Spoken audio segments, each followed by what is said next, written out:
आज विनोद बिहारी विश्वविद्यालय में झारखंड सरकार द्वारा पेंशन योजना लागू करने पर खुशी जाहिर करते हुए मिठाइयाँ बांटी और लोगों ने झारखंड सरकार के मुखिया हेमंत सोरेन को आभार भी व्यक्त किया।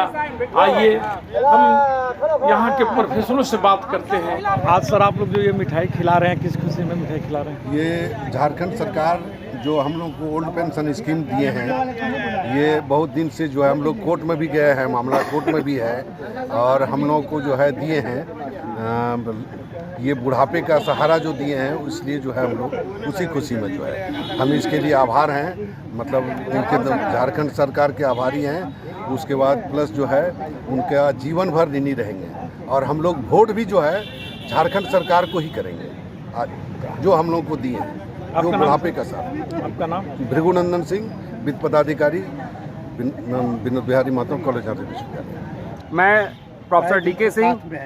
सर एक बात बताइए प्रोफेसर साहब कि केंद्र सरकार सारे पेंशन योजनाओं को बंद कर रहा है और राज्य सरकार ये पेंशन योजना किस आधार पर लागू कर रहा है? नहीं, प्रारंभ से ही देश की आज़ादी के बाद से जब सार्वजनिक कंपनियां का गठन होने लगा, उस समय से ही सामाजिक सुरक्षा के तहत यहाँ के जो भी सरकार रही वो पेंशन योजना लागू करती रही।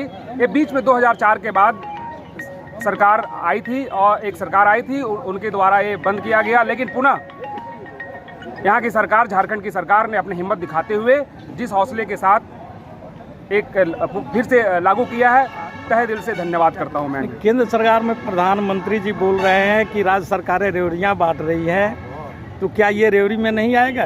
तो मैं प्रधानमंत्री से मैं पूछना चाहता हूँ आज इस अवसर पर कि क्या बच्चों को फ्री में शिक्षा देना है, ये बच्चों का रेवड़ियाँ बांटना है? क्या भूखे को खाना खिलाना, जिस तरह से पीडीएस सार्वजनिक वितरण प्रणाली से जिस तरह से कोरोना काल में बांटा गया, क्या वो राबड़ी बांटना था?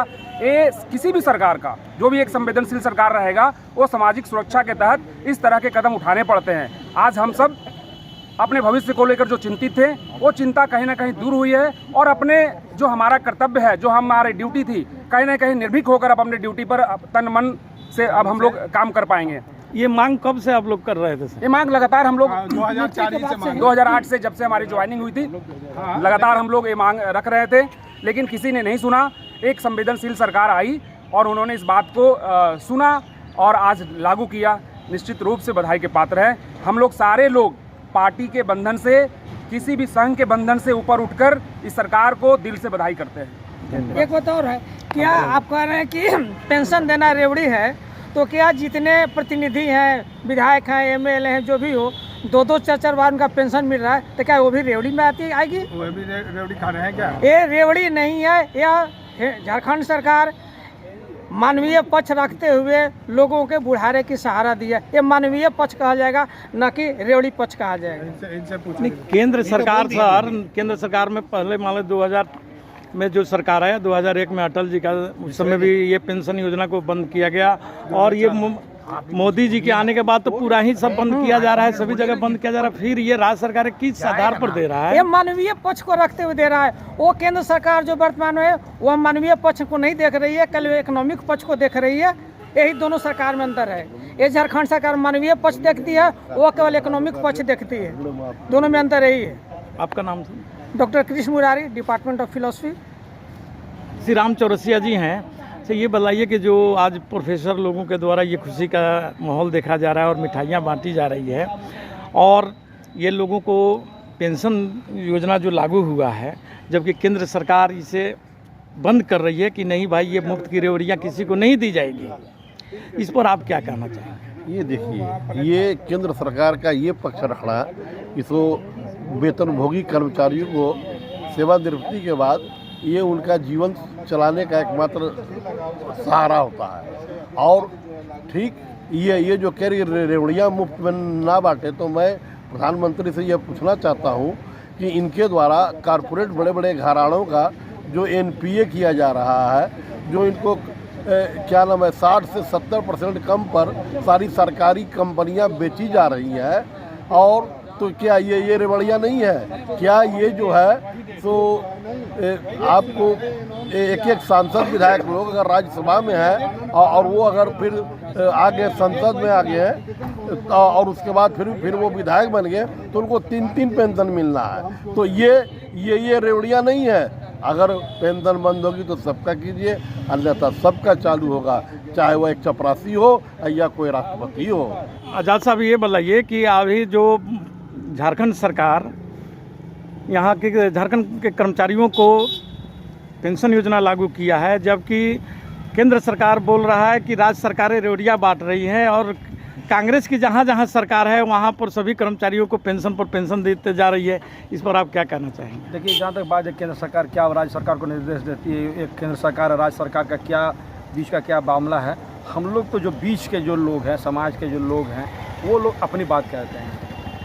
किस हैसियत से केंद्र सरकार खुद जो रेवड़ी बांटने लगी लोगों को, मुफ्त में ये, मुफ्त में वो, मुफ्त में वो, तो खुद रेवड़ी बात नहीं है। जब चुनाव में आप जीत गए, जब दूसरे राज्य सरकार इसको फॉलो करने लगा, तो अब एक नया प्रोपेगेंडा चालू करा कि वो नहीं करे। और रहा बात कि जो झारखंड का सरकार जो यहाँ पर आई है, उसका मैनिफेस्टो में ऑलरेडी लिखा हुआ था कि हम पुरानी पेंशन लागू करेंगे।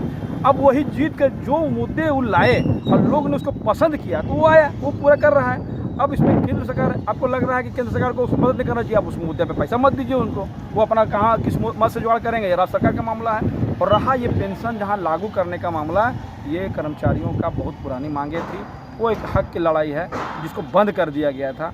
एक योजना के तहत ये सारा पैसा सेंट्रल गवर्नमेंट और उद्योगपतियों को देने का जब स्कीम चलती है, उस वक्त में कहाँ चला जाता है? वो क्या रेवड़ी नहीं है? क्यों आप उनका माफ़ कर दे रहे हैं? उद्योगपतियों का किस तरह ऋण माफ हो जाता है?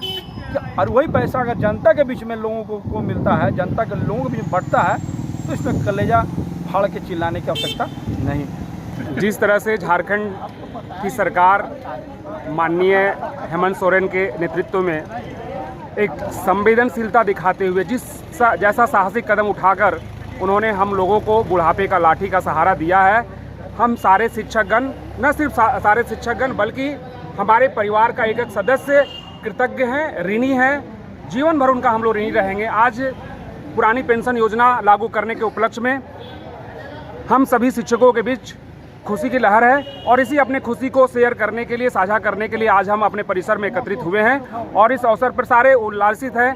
फिर से एक बार मैं पुनः इस झारखंड की सरकार माननीय मुख्यमंत्री हेमंत सोरेन जी को बहुत बहुत दिल से आभार व्यक्त करता हूँ। मैं प्रोफेसर डीके सिंह। एक बात बताइए प्रोफेसर साहब कि केंद्र सरकार सारे पेंशन योजनाओं को बंद कर रहा है और राज्य सरकार ये पेंशन योजना किस आधार पर लागू कर रहा है? नहीं, प्रारंभ से ही देश की आज़ादी के बाद से जब सार्वजनिक कंपनियां का गठन होने लगा, उस समय से ही सामाजिक सुरक्षा के तहत यहाँ के जो भी सरकार रही वो पेंशन योजना लागू करती रही। ये बीच में 2004 के बाद सरकार आई थी और एक सरकार आई थी, उनके द्वारा ये बंद किया गया, लेकिन पुनः यहाँ की सरकार, झारखंड की सरकार ने अपनी हिम्मत दिखाते हुए जिस हौसले के साथ एक फिर से लागू किया है, तहे दिल से धन्यवाद करता हूँ। मैं नहीं करेंगे, इस विश्वविद्यालय में 200:1 का रेशियो तक पहुँच गया है, जबकि होना चाहिए 30:1 का। तो अपने आप में कहीं ना कहीं एक वर्ल्ड रिकॉर्ड है, मैं समझता हूँ। तो निश्चित रूप से मैं मांग करूँगा यहाँ के कि जल्द से जल्द शिक्षकों की बहाली की जाए ताकि हमारे बच्चे का भविष्य उज्जवल हो सके, अपनी पढ़ाई पूरी कर पाएँ। सर, बीएड का जो फीस है उस पर भी बहुत ज़्यादा बढ़ोतरी कर दी गई है, गरीब छात्रों को भी परेशानी हो रही है, क्या आप सरकार से क्या करें? बीएड की फीस सिर्फ बढ़ोतरी नहीं की गई है, उसके अलावा भी जिस तरह से बीएड जो कॉलेजेस हैं एडमिशन लेकर जिस तरह से छात्रों को भयादोहन कर रहे हैं, भय के माहौल में उस तरह वसूली कर रहे हैं, मैं तो बोलूँगा वसूली कर रहा हूँ, इस तरह से वर्ड इस्तेमाल नहीं करना चाहिए, लेकिन मैं कर रहा हूँ, दुखी आत्मा से कर रहा हूँ। जिस तरह से उनका भयादोहन हो रहा है, निश्चित रूप से इस देश का, इस समाज का भविष्य कहीं ना कहीं को गहरा आघात पहुँच रहा है। जहाँ जिस तरह से हमें काम करना चाहिए था, हम अपने भविष्य की ओर नहीं देख पा रहे हैं। सरकार से मैं इस अवसर पर मांग करता हूँ कि ज़्यादा से ज़्यादा सरकारी कॉलेजों में बीएड की पढ़ाई प्रारंभ की जाए ताकि गरीब सुदूर ग्रामीण इलाके के बच्चे भी बीएड कर पाएँ और अपनी भविष्य उज्जवल कर पाएँ और एक बेहतर समाज का निर्माण कर पाएँ। सर DBM के कॉलेज के अंदर जितने भी कॉलेज हैं यूनिवर्सिटी के अंदर, उस कॉलेज की बेहतरी के लिए आप लोग क्या कुछ करने क्या करेंगे भविष्य में? बेहतरी के लिए अलग से बेहतरी के लिए हम लोग सारे जितने भी शिक्षक हैं, हर एक शिक्षक समर्पित है, अपने क्लास के प्रति समर्पित है। इस एक शिक्षक पर मैं बोल रहा हूँ कि 200 300 बच्चों का वर्कलोड है। इसके बाद भी हम मैक्सिमम एफर्ट अपना लगाकर बच्चों का बेहतर से बेहतर शिक्षा देने की कोशिश कर रहे हैं। आने वाले दिनों में हम इस सरकार से मांग करते हैं कि यहाँ का इंफ्रास्ट्रक्चर और यहाँ का, फिर से मैं बोल रहा हूँ कि यहाँ का जब तक शिक्षक की बहाली नहीं होगी प्रचुर मात्रा में, ये पढ़ाई सुचारू रूप से नहीं चल सकती है। मैं फिर से पुनः मैं मांग करता हूँ कि जल्द से जल्द शिक्षकों की बहाली की जाए। सर झारखंड का ही मामला है, जो सरकारी स्कूल हैं वहाँ पे जन गण मन राष्ट्रगान हाथ जोड़ के नहीं किया जा रहा है, इसके साथ क्या बोलेंगे? निश्चित रूप से दुर्भाग्यपूर्ण बात है। हमारी सरकार को इस तरफ त्वरित कार्रवाई करते हुए इसको जल्द से जल्द इसे संज्ञान लेकर उस पर कड़ी कार्रवाई करनी चाहिए। अन्यथा इस तरह के चीज़ें बढ़ते जाएगी देश में और कहीं ना कहीं ये आंतरिक सुरक्षा का मामला से विशेष समुदाय के द्वारा जैसे हिंदू को सर उसमें एडमिशन भी नहीं लिया जा रहा है। कोई भी समुदाय हो, कोई भी धर्म हो, कोई भी जाति हो, देश संविधान से चलता है और सभी को इस देश के अंदर संविधान के नियमों का पालन करना चाहिए और करना पड़ेगा। तो लास्ट में क्या कहेंगे सरकार को? जो आज सरकार से मैं मांग करता हूं कि इस तरह के चीज़ों को नकेल कसे। अगर इस तरह की चीज़ें कहीं गलत चीज़ें हो रही है, चाहे जिस भी कम्युनिटी और किसी भी जाति विशेष को लोग हो, मैं उस पर नहीं जाना चाहता हूं। अगर कोई गलत है, संविधान से परे कोई काम हो रहा है, तो निश्चित रूप से उसे त्वरित कार्रवाई करते हुए उसको संवैधानिक दायरे में लाना चाहिए। कुछ जगह कार्रवाई की भी गई है और मुझे जो सूचना है कि त्वरित सरकार ने कार्रवाई की भी है। आने वाले दिनों में आपको इसका रिजल्ट साफ साफ दिखेगा। मैं प्रोफेसर DK सिंह, शिक्षक, यूनिवर्सिटी डिपार्टमेंट केमिस्ट्री, सह अध्यक्ष, प्रोफेशनल कांग्रेस, धनबाद।